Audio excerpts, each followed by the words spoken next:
Hi, hello, I am Salma, lecturer in English. In my previous session, I have discussed with the chapter The Gentleman of the Jungle, written by Jomo Kenyatta. In my today's session, we are going to learn the second unit, the poem, The Schoolboy. This second unit, the poem, The Schoolboy, written by William Blake. About a poem by William Blake which deals with the theme of child's freedom in childhood and explains what happens to the child if he is denied of his freedom. This poem gives the picture of difficult form of formal schooling as far as the child is concerned. And this schooling has two thoughts, that is formal education and informal education. Formal education where the child is to go to the school at the early age and have to learn all the subject through the discipline, curriculum and have to imbibe the knowledge. And the informal education where the child is very free and you have to enjoy the beauty of the nature, or you have to learn the realities of the life that you have to face in his life. And this poem, The Schoolboy, is written in a form of the lyric. And the poet is William Blake. William Blake is an English poet, novelist and also a painter. And this poem, that is The Schoolboy, is written in his Songs of Experience and written in the form of lyric. So what is lyric? Lyric is nothing but a small poem or theme written in the form of stanza, not for memorization. So let's study the poem The Schoolboy. I love to rise in a summer morn when the birds sing on every tree. The distant huntsman wind his horn and the skylark sings with me. Oh, what sweet company! I love to rise in a summer morn. Here, I is referred to the boy or the speaker. Love to rise in a summer morn. Morn means the short form of morning.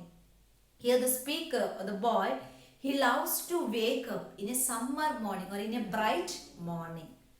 When the birds sing on every tree. When the birds are singing in the tree, he wants to rise in the summer morning. When you compare to the cities side, the children in the early morning, you can see they are busy in going to the school or they are busy in waiting for the school bus. But when you compare to the village, the children are at sleeping. So here the boy, he is enjoying the morning by hearing the singing of the birds. And the distant huntsman with his horn. Some of them have taken their profession as a huntsman. And here, and the third music that he wants to hear, that the skylark sings with me. And he, at last, he says, oh, what sweet company, oh, what fantastic company. Which means he compares the three music. The music from the birds are singing on the tree when the huntsman is making the sound horn, and third one, the skylark, the bird which is singing. So he says that, oh, what sweet company. But go to school on a summer morn, oh, it drives all joy away. But going to the school in a summer morning, what happened? It drives away all the joy. It chases away all the joys, or it take away all the joys from his life. Under a cruel eye outward, why he doesn't like to go to school. If you go to school, have to sit under a cruel eye which refers to a teacher. Outward, which means he is sophisticated by watching by the teacher. When you sit in the bench, you can see if the concentration is on other side, the teachers point you at that time. Teacher understand what the student is doing in the classroom. So for this reason, the boy doesn't want to go to the school. The little one spends the day in sighing and dismay. The little one, the children in the school, they are spending the days in sighing and dismay. Sighing means crying or regret. Dismay means in very fear. The boy is sitting in the classroom. Here then at times I drooping sit. A drooping sit, which means the boy is bending or he is hiding while looking the teacher, and spend many an anxious hour. Anxious means he is sitting in the classroom in a anxiety, fear, or in a worry. Nor in my book can I take delight, which means he doesn't like to take the book. I cannot find the books that are interesting. All the books that I read in the classroom is very boring.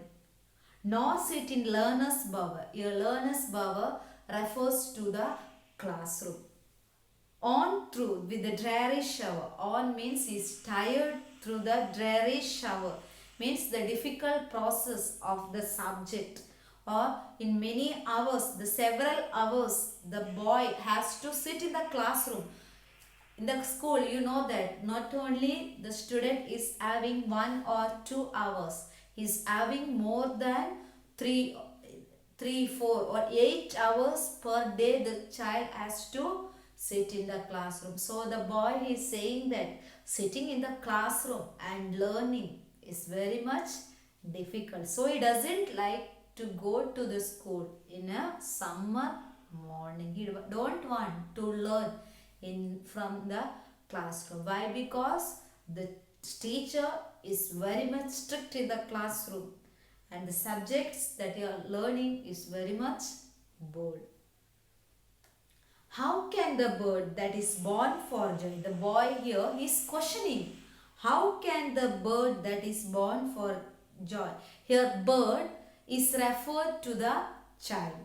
Sit in a cage. A cage is referred to the school. A bird is referred to whom? Bird is referred to the child and cage is referred to the school. So he is questioning. The boy is saying, how can the bird that is born for joy sit in a cage and sing? How I can enjoy my freedom?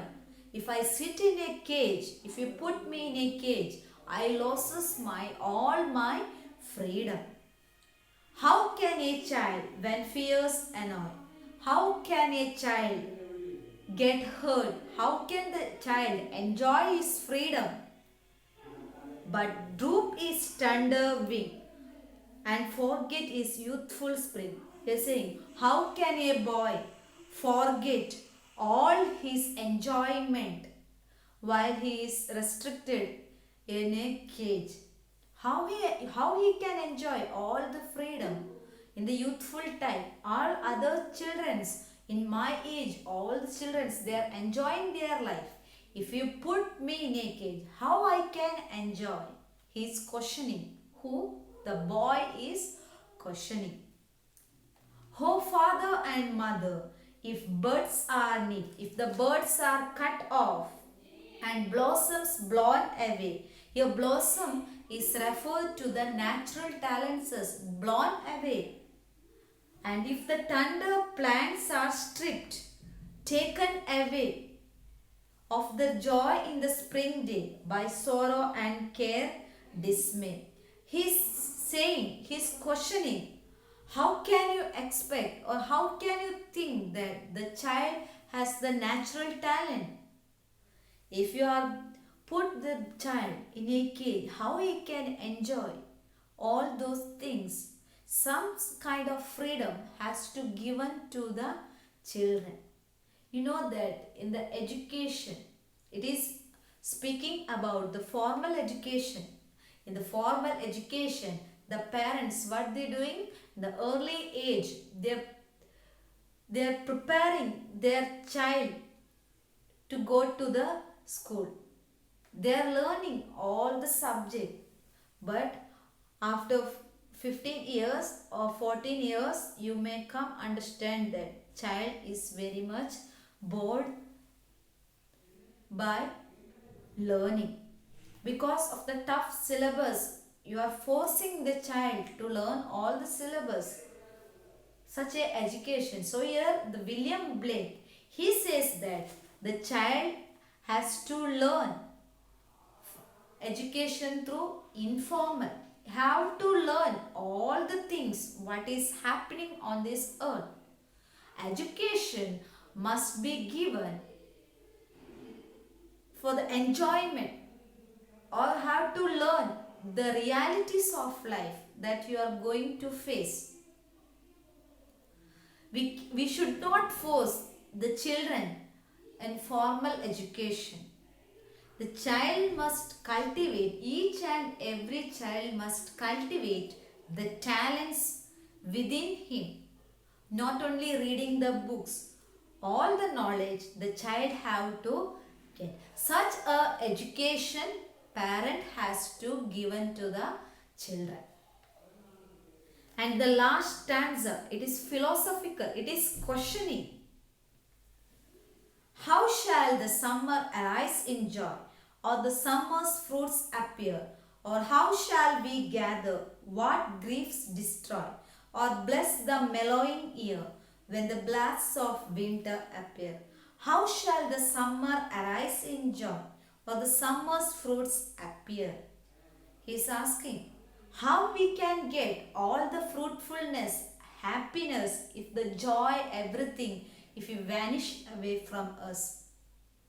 Or how shall we gather what griefs destroy, or bless the mellowing ear, or when the blasts of winter appear? He is referring the mellowing ear and the blasts of winter. He is referring with the greatest difficulty, the hardship the child has to face in his life. He is referring.